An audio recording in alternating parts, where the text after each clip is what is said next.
Assalamualaikum warahmatullahi wabarakatuh. Tabikpun.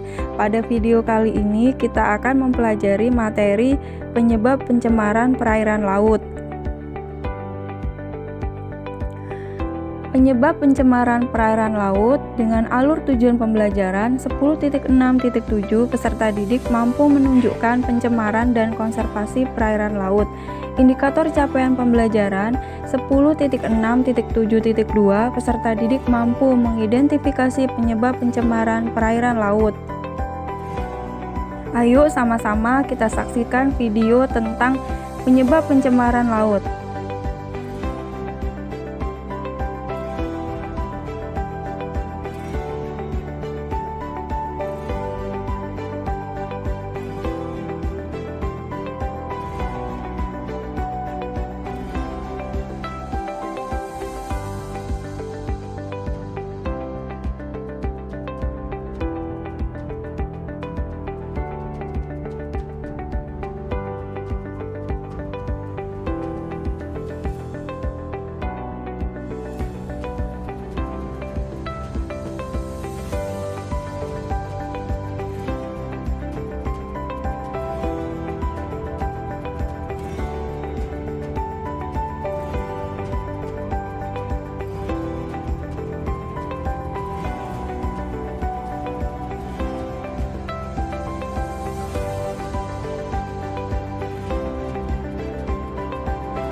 Gimana setelah menyaksikan video tadi? Apakah kalian sudah mengerti tentang penyebab pencemaran perairan laut?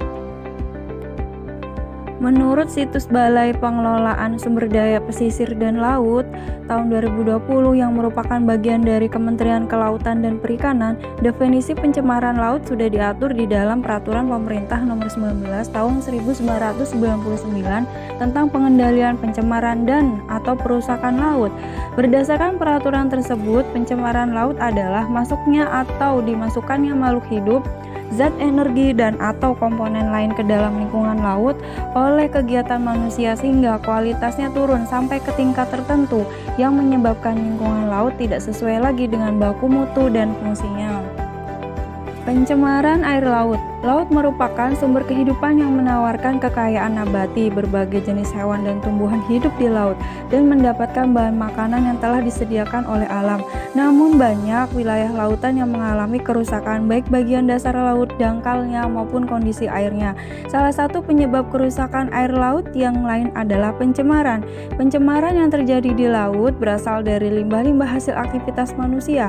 Limbah-limbah tersebut dapat berupa 1. Limbah rumah tangga. Banyaknya rumah-rumah penduduk yang tinggal di sepanjang aliran sungai membuang limbah rumah tangganya di sepanjang aliran sungai.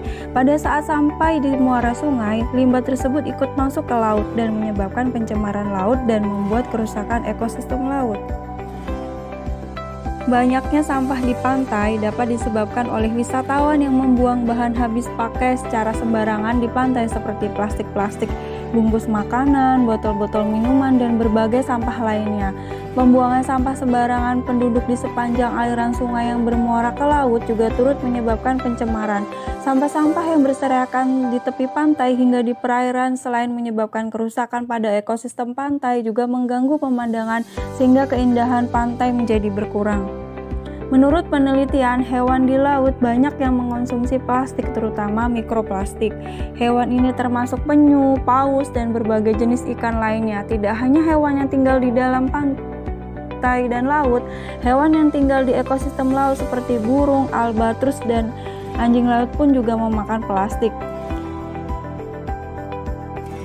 Yang kedua adalah limbah industri. Kegiatan-kegiatan industri yang menghasilkan limbah-limbah berbahaya bagi lingkungan juga berbuat nakal dengan membuang limbah ke laut, langsung atau melalui aliran sungai. Hal ini menyebabkan pantai menjadi tercemar. Semakin banyak industri yang membuang limbah tanpa pengolahan terlebih dahulu tentu dapat menyebabkan potensi pencemaran juga semakin tinggi. Pencemaran yang semakin tinggi tentu semakin tinggi pula tingkat kerusakan lingkungan di laut. Yang ketiga adalah tumpahan minyak mentah. Kapal-kapal tanker yang membawa minyak mentah pada saat mengalami kebocoran dan kemudian minyak mentah di dalamnya tumpah ke laut, maka akan menyebabkan pencemaran laut yang parah. Begitu pula dengan kebocoran di penambangan minyak lepas pantai juga turut menyebabkan pencemaran yang membuat kerusakan perairan laut dan lingkungan di bawahnya. Yang keempat, limbah radioaktif. Limbah dari aktivitas manusia, contohnya polusi dari bahan kimia berbahaya seperti pestisida, pupuk, deterjen, buangan got, serta limbah industri. Berdasarkan National Geographic 2019, sebuah organisasi pengatur aktivitas yang berhubungan dengan nuklir asal Amerika mengemukakan bahwa industri di bidang pertambangan, pembangkit energi nuklir, pertahanan, kesehatan, penelitian menghasilkan limbah yang bersifat radioaktif. Selain limbah dari industri, buangan radioaktif ke laut juga dapat tidak sengaja terjadi karena bencana seperti pada insiden pembangkit listrik tenaga nuklir Fukushima di tahun 2011, di mana radiasi nuklir bocor akibat gempa dan tsunami. Berdasarkan informasi dari situs yang dikelola Young People Trust for the Environment, sebuah badan amal di bidang lingkungan, limbah radioaktif memiliki dampak jangka panjang yang berpengaruh pada kehidupan. Radiasi dapat mempengaruhi rantai makanan melalui plankton dan rumput laut yang kemudian mengkontaminasi ikan dan hewan laut lainnya. Kandungan radioaktif sudah ditemukan terkandung di dalam tubuh hewan laut dan propolis, semacam lumba-lumba di Laut Irlandia. Radiasi mempunyai efek yang buruk untuk kesehatan makhluk hidup, bisa menyebabkan tumor, kanker, mutasi gen, hingga kematian. Terima kasih sudah menonton video pembelajaran materi penyebab pencemaran perairan laut. Semoga bermanfaat ya.